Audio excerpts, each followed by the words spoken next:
شما ببینید که من حدیث درباره اون دو مردی که از قبیله انصار و ثقیف آمده از پیامبر خدا پرسیدن، در اونجا پیامبر خدا صلی الله علیه و سلم اکثر ثواب اعمال های حج را انجام دادن. البته گفتیم برای چی این 10 روز ماه ذوالحجه فضیلت دارد؟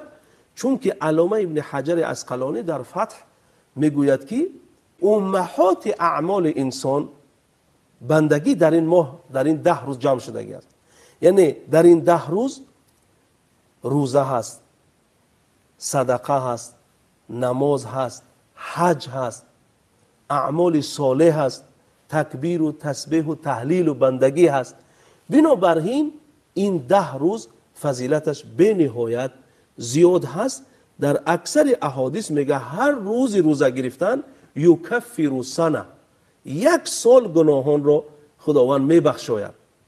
دوستان و عزیزانی که ما را گوش میکنن، برادر و خواهرانی که ما را گوش میکنن، اگر روزه داشته باشن خوش به حالشون، اگر روزه نداشته باشن از فردا روزه بگیرن.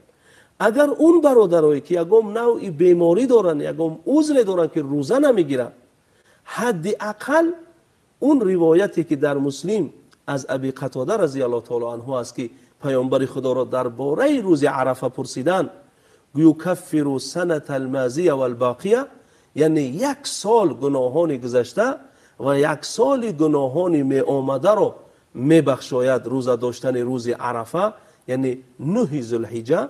برای همین روزه بگیرن، حداقل روز عرفه را روزه بگیرن.